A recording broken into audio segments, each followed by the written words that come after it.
All right, we will now introduce classes and objects. We'll first motivate it and then we'll introduce it.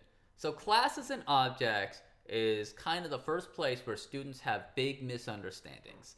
And I don't know why that's the case. Well, I have a theory of why that's the case. So classes and objects are not supposed to make your life more complicated. They're supposed to make your life easier. In fact, classes and objects are supposed to make programming easier for us humans. It's something that represents things in a way that us humans can better understand it. All right. But what ends up happening is students end up coming to classes and objects kind of getting overwhelmed and not really understanding what's going on. And I don't actually think it's the student's fault. And I don't want to put blame anywhere. But some of these examples are kind of dry and hard to imagine and things we don't care about and really not easy to visualize.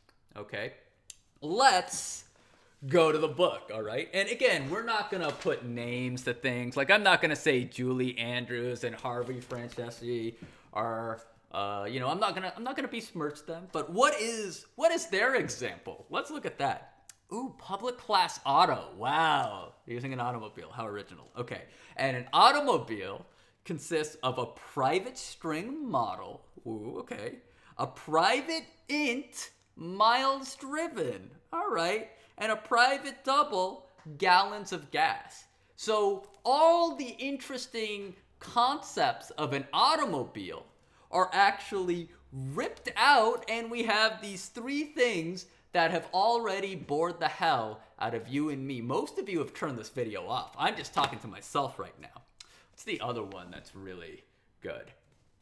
Bank accounts. Oh my God. Oh my God. Even if you worked at a bank, you would not want to do a bank account class. It's like the last thing you would ever want to do. All right. I have one bank account. All right. And I've never thought of representing it in a computer program. In fact, when I talk to students about coming into computer science, do you know how many of them have said anything about banking and bank accounts? Even though it's a perfectly fine career. Students aren't usually excited about banking and bank accounts, though.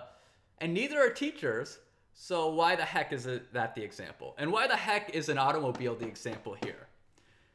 I don't know, but we have a good example, right? We have an example that is visually represented and is something we kind of understand pretty well now because we've done it for the last 2 weeks, and that's the bouncing ball.